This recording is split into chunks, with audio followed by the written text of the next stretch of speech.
Hello students, मैं चंद्र प्रकाश सोलंकी आपका apex classes के डिजिटल प्लेटफॉर्म पर हार्दिक स्वागत करता हूं। स्टूडेंट्स, लास्ट क्लास के अंदर हमने सरल सूक्ष्मदर्शी के बारे में बात कर ली थी डिटेल में, और कह सकते हैं संयुक्त सूक्ष्मदर्शी जो है उसके बारे में भी हमने बात की है। ये हमने लास्ट क्लास के अंदर ये सारा कुछ काम किया है।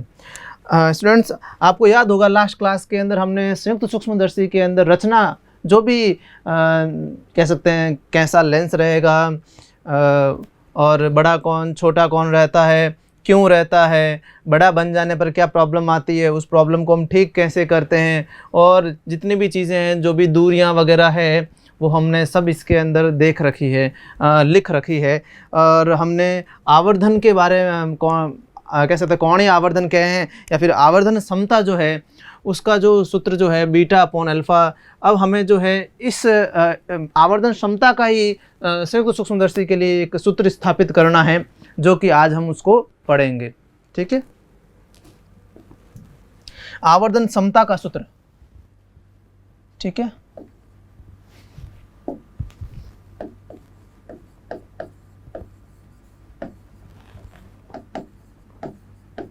आवर्धन क्षमता, मैग्नीफाइंग पावर। तो आवर्धन क्षमता का सूत्र हमें मालूम है। आवर्धन क्षमता का जो सूत्र होगा वो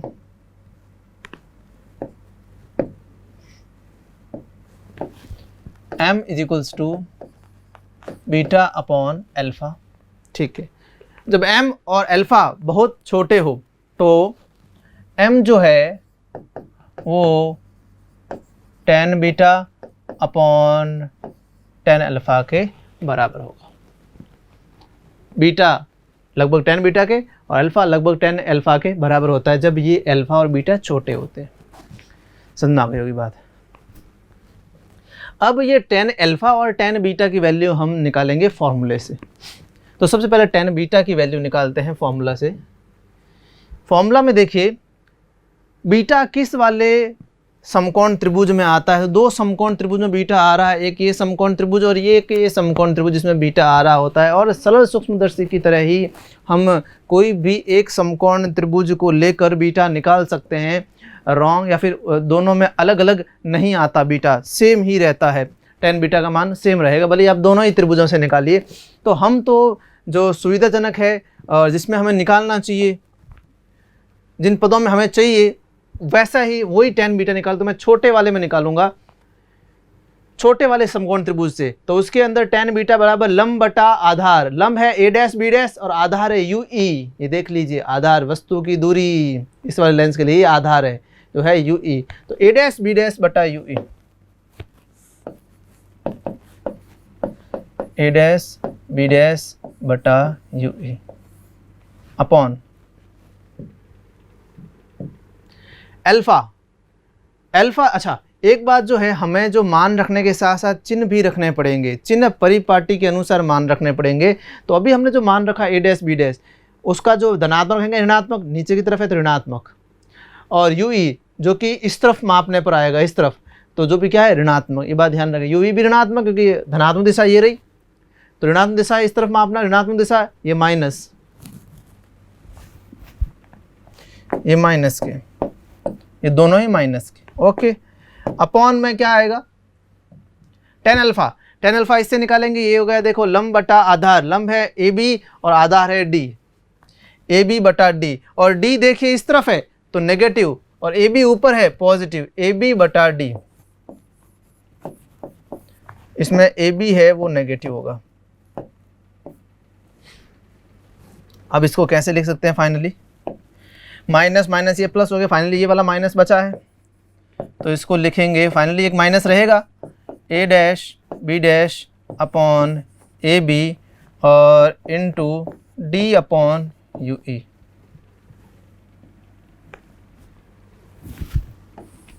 d अपॉन ue। अब आप इसको देखिए, a dash b dash upon ab, ये क्या चीज़ है, तो a dash b dash upon ab।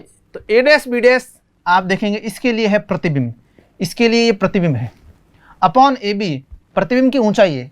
प्रतिबिंब क्या, प्रतिबिंब की ऊंचाई है, ए डैश बी डैश इसके प्रतिबिंब की ऊंचाई है, ए बी इसके बिंब की ऊंचाई है।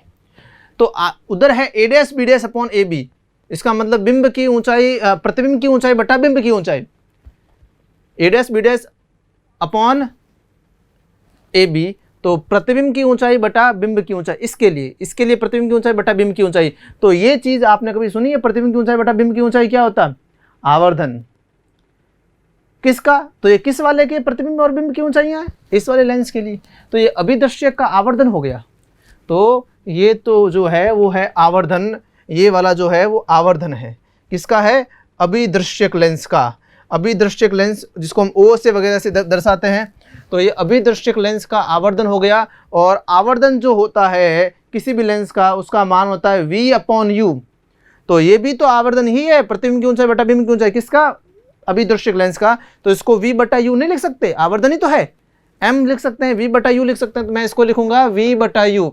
अब क्योंकि अभिदृश्यक का है इसलिए v नॉट बटा यू नॉट इंटू d बटा यू ई।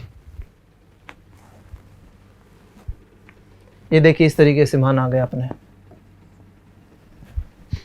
अब m बराबर, ये हमारा एक फाइनल सूत्र हो गया, ये फाइनल फॉर्मूला है हमारा, ठीक है। अब इस फॉर्मूले के अंदर आपको एक चीज का मालूम होना चाहिए कि v नॉट बटा यू नॉट ये पहले वाले लेंस का आवर्धन है और d अपॉन यू ये दूसरे लेंस का आवर्धन है। क्यों मैं इसको d बटा यू को दूसरे लेंस का आवर्धन क्यों कह रहा हूँ?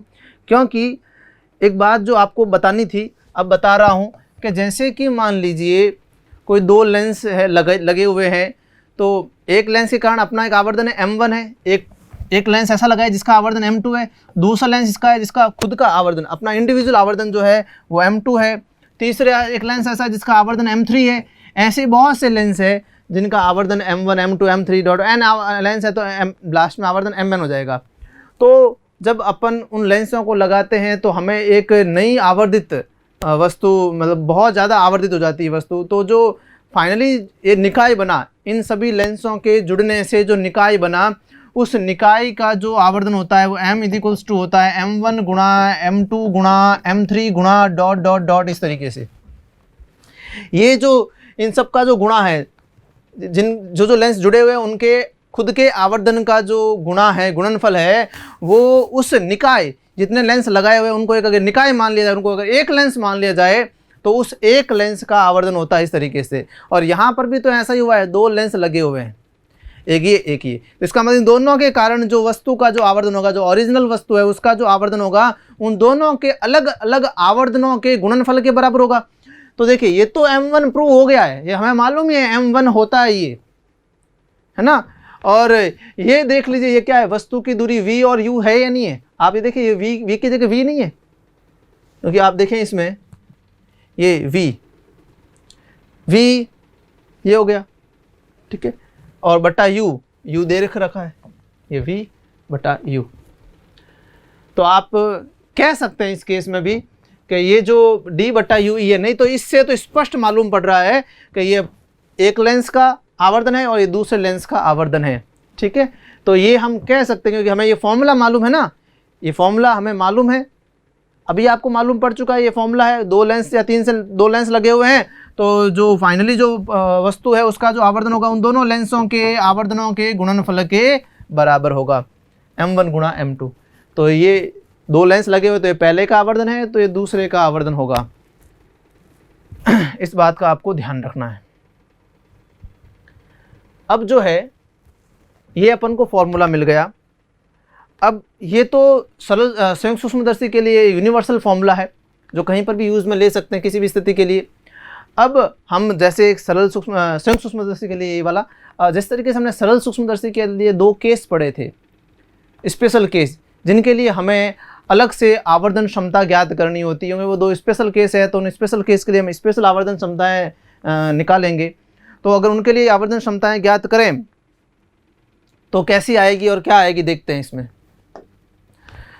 पहले हमें किस केस के लिए निकालना है, जब हम चाहते हैं प्रतिबिंब कहाँ बने, पहला केस फर्स्ट, हम चाहते हैं हमारा प्रतिबिंब जो है वो बने निकट बिंदु पर, प्रतिबिंब निकट बिंदु पर बने,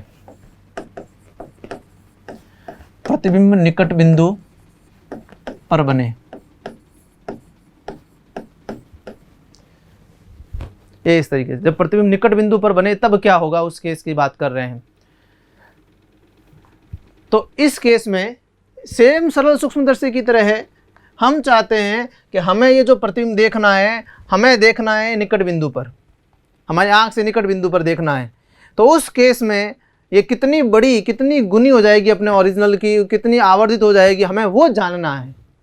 तो उसके लिए हम चाहते हैं कि हमारा प्रतिबिंब निकट बिंदु पर बने। इसका मतलब यहाँ से जब ये मान लो ये निकट बिंदु है तो यहाँ से यहाँ तक की दूरी कितनी होगी, डी। निकट बिंदु की आंख से दूरी होती है डी। इसका मतलब आप क्या चाहते हैं कि आपका वी कितना हो जाए, डी, कोई और नहीं। फाइनली ये आप इमेज देख रहे हो और आप चाहते हो ये आपके जो है निकट बिंदु पर बने और आंख आपके इधर है। इसका मतलब ये जो है ये दूरी डी हुई, इसका मतलब वी डी है। आप चाह रहे हो आपका वी जो है वो डी बन जाए, अच्छी बात है।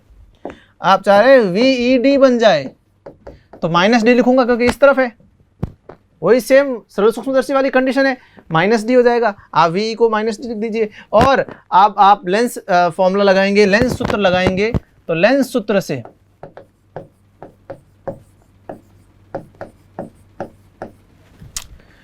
से हम क्या कह सकते हैं, 1/FE बराबर 1/VE माइनस 1/UE। अब मान रखते हैं चिन्ह परिपाटी के हिसाब से, चिन्ह परिपाटी के हिसाब से मान रखेंगे तो ये तो धनात्मक ही होता है। VE यहाँ पर अपन ने खुद ने VE को हम चाहिए D, तो ये माइनस डी हमने खुद ने माना है। और मैं कह रहा हूँ U जो हमें ज्ञात है, UE हमें ज्ञात है, इसलिए इसका मान क्या रखेंगे, माइनस का। ठीक है, U माइनस का। अब ये तो हो गया धनात्मक 1/UE, माइनस माइनस प्लस, ये माइनस का इधर भेज दीजिए, 1/D प्लस का हो गया, इधर माइनस का आते ही प्लस 1/FE। इस तरीके से अब पूरे समीकरण को D से गुणा कर दीजिए। पूरे समीकरण को D से गुणा करेंगे तो D/UE, D/D क्या हो गया, 1 D/FE। ठीक है, इस तरीके से ये D/UE हमने निकाल दिया। सिर्फ हमें यही निकालना है, क्यों कि देखिए इस फॉर्मूले को अच्छे से देखिए आप। अगर आप अपने प्रतिबिंब की स्थिति बदलना चाहते हैं ना, तो हम जब अपने प्रतिबिंब की स्थिति बदलेंगे तो हम इसको बिल्कुल भी नहीं छेड़ेंगे, इसकी जगह को बिल्कुल भी नहीं छेड़ेंगे। जब हम इसको और इसकी जगह को नहीं छेड़ेंगे, इससे दूरी नहीं छेड़ेंगे, तो ये प्रतिबिंब हमेशा इधर ही बनना है और ऐसा ही बनना है, इसमें कोई शंका की बात नहीं। ये प्रतिबिंब अपना ऐसा ही बनाएगा, तो मतलब इसके आवर्धन में कोई फर्क नहीं रहेगा। हाँ, अगर आप अपनी मर्जी की जगह पर प्रतिबिंब को देखना चाहते हैं तो हम इसको सरकाएंगे ना, इसको आगे या पीछे करेंगे, ये करना पड़ेगा। आप अपने मर्जी का प्रतिबिंब देखना चाहते हो, मर्जी की स्थिति में प्रतिबिंब देखना चाहते हो, तो आप इसको स्लाइड करेंगे। तो मुझे बताइए, जब आप इसको आगे पीछे करेंगे तो इसके आवर्धन में क्या फर्क पड़ेगा उससे? इसके लिए तो वस्तु यहीं पर है, तो ये प्रतिबिंब तो वहां पर ही बनाएगा, है ना, अपने लेंस के हिसाब से बनाएगा। इससे थोड़ा ना पूछेगा कि मुझे प्रतिबिंब कैसा बनाना चाहिए, तुम आगे पीछे हुए। ये तो अपने हिसाब से वस्तु, इसकी स्थिति हम बदल नहीं रहे हैं, इसको नहीं बदल रहे हैं, ना इसको हिला रहे ना इसको हिला रहे हैं, तो ये तो हमेशा अपना प्रतिबिंब ऐसे बनेगा, उसी हिसाब से बनेगा, उतना ही बड़ा बनेगा, हर केस में उतना ही बड़ा बनेगा। तो फिर ये इसके आवर्धन पे तो कभी फर्क पड़ेगा ही नहीं। आप जब भी अपनी मर्जी की स्थिति के लिए आवर्धन ज्ञात करेंगे तो आप इसको सरकाएंगे, तो एक्चुअल में आवर्धन बदलेगा तो इसका बदलेगा, इसका इस लेंस का आवर्धन बदलेगा। इसलिए मैं ये कहना चाह रहा हूं आपको कि ये जो V0/U0 है, इसका मान कभी नहीं बदलने वाला। आप भले कोई नई नई स्थितियां लगा लें, प्रतिबिंब कहाँ बने, पर ये तो कभी बदलेगा नहीं ना। बदलेगा तो कौन, ये। तो आप क्या करें, हर नई स्थिति के लिए, ये तो कांस्टेंट हो गया एक तरीके से, ये तो कांस्टेंट है, तो बस आप तो इन्हीं का मान निकालो बार बार, इसी का मान निकालते रहिए बार बार। जिस नई पोजीशन के लिए नया प्रतिबिंब चाहिए आपको, जिस पोजीशन के लिए, वहां के लिए सिर्फ आप D/UE का मान निकालो, तो यही बदलाव में आएगा, बाकी तो कुछ बदलेगा नहीं। तो यही फॉर्मूला है, M बराबर V0/UE D/UE। अब D/UE का मान यहां से ले लीजिए,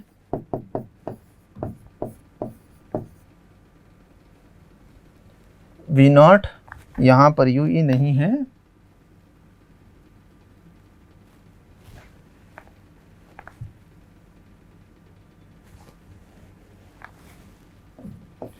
we not upon U not, और डी अपॉन यू ई की जगह क्या लिख देंगे 1 प्लस डी बटा एफ ई।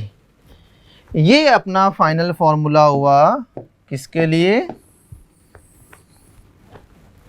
आवर्धन का फॉर्मूला, आवर्धन क्षमता का फॉर्मूला। जब आप चाहते हो कि आपका जो ये प्रतिबिंब जो है वो निकट बिंदु पर बने, तब आपकी आवर्धन क्षमता ये आएगी।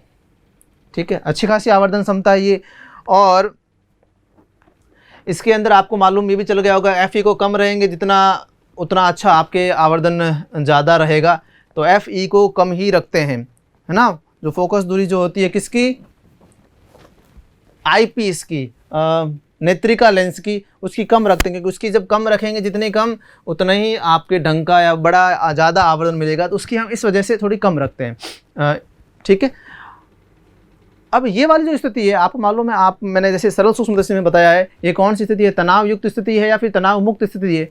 ये तनाव युक्त स्थिति है, ये चीज़ आपको मालूम है, इसके बारे में बताना जरूरत नहीं। तनाव युक्त क्यों कहते हैं, क्योंकि ये आँख के बहुत नज़दीक है और इसके अंदर पक्षमा विभेजक खिंची हुई रहती है, तो ये तनाव युक्त स्थिति तो कई देर तक इस स्थिति में नहीं देखा जा सकता है। बट हमें तो ऑब्जर्व करना है, तो हमें कई देर तक देखना पड़ सकता है, इसलिए ये तनाव युक्त स्थिति है। और एक होती है तनाव मुक्त स्थिति, जब हम प्रतिबिंब को भेज देते हैं अनंत पर, हम चाहते हैं प्रतिबिंब अनंत पर चला जाए। ठीक है,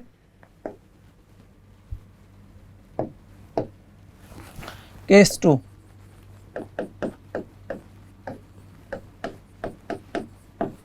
जब प्रतिबिंब अनंत पर बने। केस 2, जब प्रतिबिंब अनंत पर बनता है तब क्या होगा।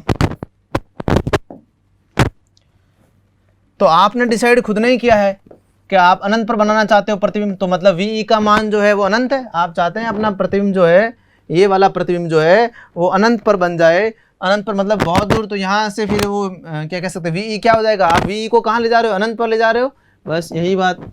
अब लेंस सूत्र से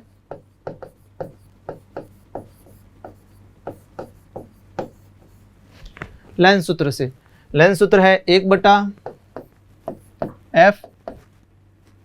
अब एक नेत्रिका लेंस के लिए लगाएंगे 1/VE, क्योंकि दोनों लेंस के लिए एक साथ लेंस सूत्र नहीं लगता कभी भी। ये हो गया, देखिए ये धनात्मक ही होता है, इसको हमने क्या मान लिया है, माइनस अनंत, और ये मान के साथ रखेंगे तो ये माइनस का यूई, ये हो गया 0। ये है धनात्मक 1/UE धनात्मक हो गया, ये 0, तो इसका हो गया 1/FE। दोनों तरफ d से गुणा कर लीजिए तो हो जाएगा d/UE is equals to d/FE। चलिए, अब फॉर्मूला क्या होता है, मैग्नीफाइंग पावर मतलब आवर्धन क्षमता का, -V0/U0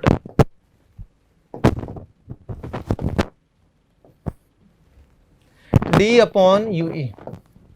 मैंने कहा बस d/UE निकाल दी, क्योंकि V0/U0 तो कांस्टेंट एक तरीके से। तो m is equals to -V0/U0 d/FE। ये फाइनल फार्मूला होगा। ये किसके लिए, जब आप चाहते हैं कि आपका जो प्रतिबिंब जो बना, जो इन कंपाउंड माइक्रोस्कोप की हेल्प से वो अनंत पर बने, तो ये है श्रांत स्थिति। क्योंकि अनंत पर बना है तो ये श्रांत स्थिति है। इस स्थिति में कई घंटों तक हम ऑब्जर्व कर सकते हैं, हमें प्रॉब्लम नहीं होती। हाँ, थोड़ा सा देखिए, थोड़ा कम आवर्धित हुआ इससे, ये थोड़ा ज़्यादा आवर्धित होता है उससे, परंतु ये वाली जो स्थिति है वो बेस्ट है, आराम से देखा जा सकता है। थोड़ा कम हुआ तो क्या हुआ।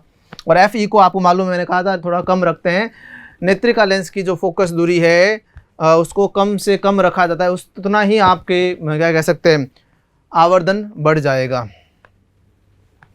तो ये तो दोनों के आवर्धन की बात हुई। आप तुलना भी कर सकते हैं इसके लिए, इसको तो कांस्टेंट मान लीजिए, आप सरल सूक्ष्मदर्शी से तुलना करके भी सीख सकते हैं। जैसे कि देखिए इसके अंदर जब आपके, ये पहले इसका कर लेते हैं, जब आप बनाना चाहते हो निकट बिंदु पर, तो देखिए इसको तो कांस्टेंट मान लीजिए। ये देखिए निकट बिंदु 1 + d/FE, तो वहाँ पर भी कुछ इस तरीके से ही है। ये देखिए 1 + d/F, जब निकट बिंदु पर बना रहे हैं तो देखिए m का जो मान है वो 1 + d/F है नहीं। तो वहाँ पर क्या है, f की जगह FE है और आगे कांस्टेंट लगा दिया V0/U0। तो देखो थोड़ा तुलना करके पढ़ेंगे तो कभी कंफ्यूज होकर रॉन्ग नहीं करेंगे। इसके अंदर मतलब सरल सूक्ष्मदर्शी में देखिए ये अनंत पर बनता तो ओनली डी बटा एफ, और वहाँ पर क्या है V minus V not upon U not constant और डी अपॉन एफ ई, यहाँ पर है डी अपॉन एफ तो वहाँ पर है डी अपॉन एफ ई, और कॉन्स्टेंट आगे मल्टीप्लाई गुणा हुआ है V not upon U not. इस चीज़ का आपको मालूम है। तो देखिए मैं कंपेयर करके तुलना करके भी हमने इसको देख लिया है। बस वहाँ पर 2 आवर्धन थे और यहाँ पर वो एक ही आवर्धन है बस, तो आप तुलना करके भी सीख सकते हैं ऐसे। अब जो है हम पढ़ेंगे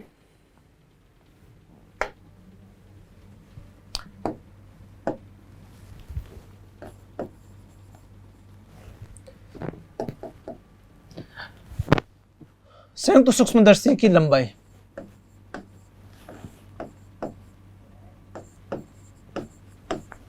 संयुक्त सूक्ष्मदर्शी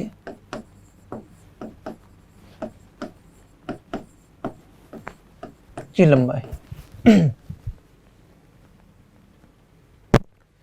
संयुक्त सूक्ष्मदर्शी की लंबाई क्या होती है इसको देखते हैं हम। संयुक्त सूक्ष्मदर्शी की जो लंबाई है वो अभिदृश्यक लेंस से नेत्रिका लेंस के मध्य की दूरी होती है।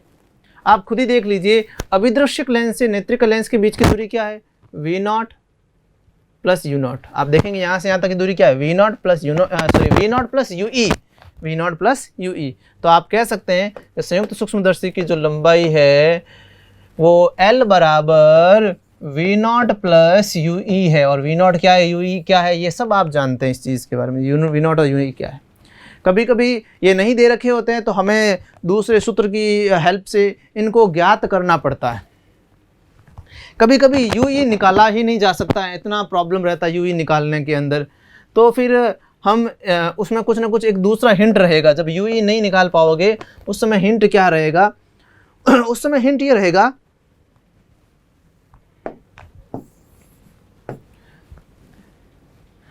कि जो ये वाला जो कह सकते हैं एफ ई जो है वो अति अल्प, वैसे भी अल्प होता है आपको मालूम है क्योंकि हम अल्प रखते हैं कॉमन सेंस के, तो वो फॉर्मूला भी अपन बिना अगर मान लो कुछ कंडीशन हिंट भी नहीं दे रखा हो तो भी अगर मान लो एफ ई मालूम है तो भी वो कर सकते हैं। मैं बताता हूँ क्या है। देखिए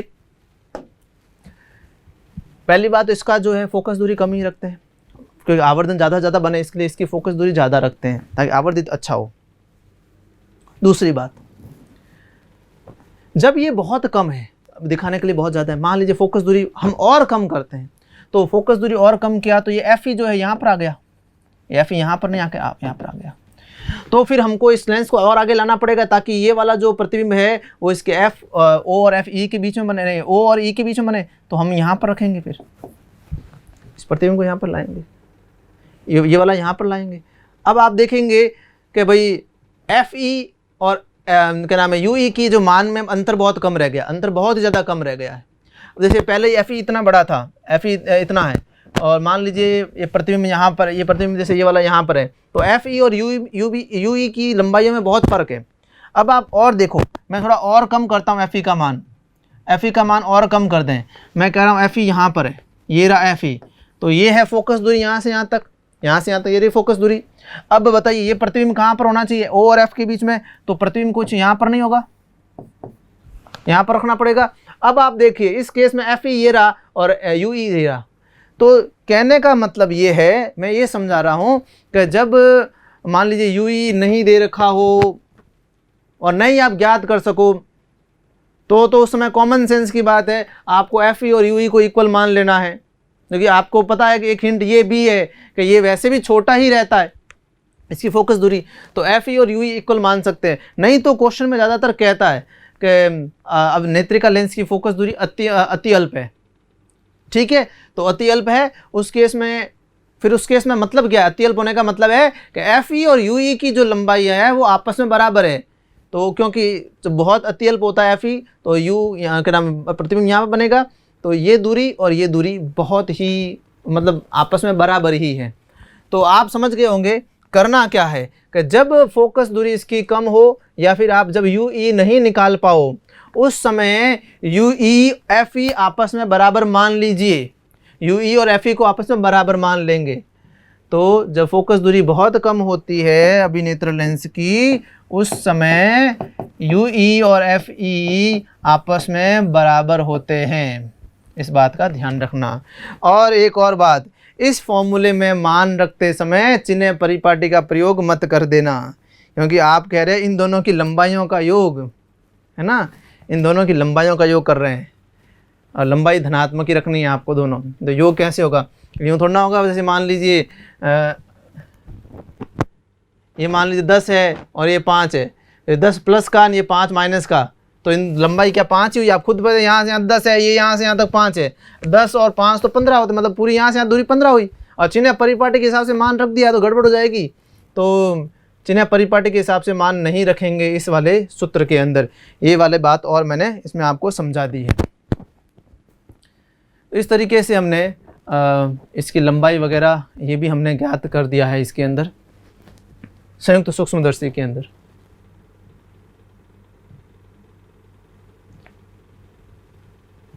तो आज हमने संयुक्त सूक्ष्मदर्शी के आवर्धन का फॉर्मूला देखा है ये, और